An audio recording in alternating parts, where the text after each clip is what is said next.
আসসালামু আলাইকুম বন্ধুরা, সবাই কেমন আছেন? আশা করি ভালোই আছেন। আলহামদুলিল্লাহ আমি অনেক ভালো আছি। নতুন আরেকটি ব্লগে আপনাদের আবারও স্বাগতম। তো সকালে উঠে আমি টেবিলটা গুছিয়ে নিই, কারণ টেবিল বাদেও সব কিছু আর কি গুছিয়ে নিই, কারণ বউ আসার আগে আমার সব কাজগুলো সেরে ফেলতে হয়। পরিষ্কার ওপরে না করলে আসলে ঘর পরিষ্কার করলে ওপরের নোংরাগুলো পড়বে, এই জন্য সকাল সকালই আমি সব কিছু করে ফেলি। আর মুগ ডাল আর রুই মাছের মাথা নামিয়ে নিয়েছিলাম, সেটা আজকে রান্না করব। মুগ ডাল আর মাছের মাথা দিয়ে আমি মুড়ো ঘন্ট করব।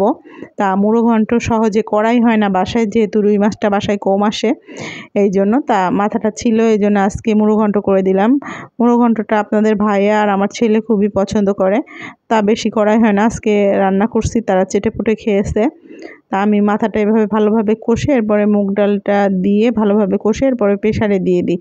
একটু প্রেসারে দিলে, দুইটা শিষ দিলে না ডালটা পুরো সিদ্ধ হয়ে যায়, অনেক মজা লাগে। অনেকে চুলাতেও রান্না করে। যাই হোক, আজকে আপনাদের সাথে রান্না করব আর গল্প করব, চলেন যাই।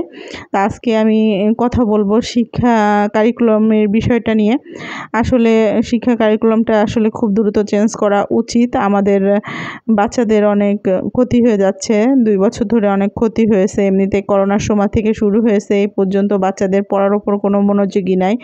আমার বাচ্চা বিশেষ করে 8-এ পড়ে, আর ওদের বিজ্ঞানটা, বাংলাটা, বিজ্ঞানটা, তারপরে ইংরেজি বলেন, গণিত বলেন, কোনো কিছুই ঠিক মতো নাই। ওইগুলি যদি এই 6 মাসের মধ্যে কভার করতে পারতো, 6 মাস তো আর নাইও, তাহলে খুবই ভালো হতো। এই জন্য নতুন কারিকুলামটা যদি এই বছরের মধ্যে ঠিক করে, তা আমাদের জন্য অনেক অনেক উপকার হয়। কারণ বাচ্চাদের গড়ে ওঠার পথই হলো আসলে 6, 7, 8। তা সেই টাইমটা ওদের অনেক লস হয়ে গেছে। আমার বাচ্চার জন্য অনেক ক্ষতি হয়ে গেছে। আমি নিজেকে মনে করি যে ও অনেক কিছুই পাইলো না, যেহেতু আগে 5-এ বৃত্তি ছিল, 8-এ বৃত্তি ছিল, এইগুলো আমার ছেলে কোনোটাই আর কি পায় নাই।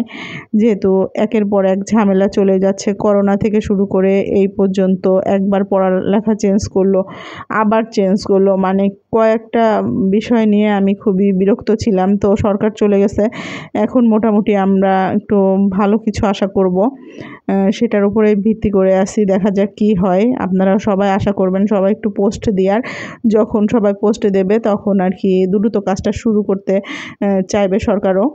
কারিকুলামটা যে এমন বাজে একটা অবস্থা ছিল, স্যার কি পড়াবে, আমি কি পড়ব, এই নিয়ে অনেক কনফিউশন। সারাক্ষণ ডিভাইস নিয়ে পড়ে থাকে বাচ্চারা, এগুলো আর সহ্য হচ্ছিল না আসলে। যাই হোক, আল্লাহ যা করে সেটা ভালোর জন্যই করে, এটাই মনে করি। তো সবাই একটু এভাবে পোস্ট করেন, তাহলে দেখবেন যে দ্রুতই কাজটা শুরু হয়ে যাবে। তবে ঘোষণা যখন দিয়েছে অবশ্যই ঠিক হবে, কারণ পড়ালেখার কোনো গতি বাচ্চাদের নাই কোনো দিক দিয়েই। তা সেটা নিয়ে আমিও টেনশন করছি। আমার মতো অনেক গার্ডিয়ান আছে, তারা আরও বেশি টেনশন করছে। আমি মনে করি যারা আমার থেকেও সতর্ক, তারা তো অবশ্যই আরও বেশি টেনশন করতেছে এবং জোর সোরে লাগছে। অনেক জায়গায় দেখছি যে এই বিষয় নিয়ে আপনার মিটিংও হচ্ছে। যাই হোক, আজকে এখানে শেষ করলাম। সবাইকে অসংখ্য ধন্যবাদ। আল্লাহ।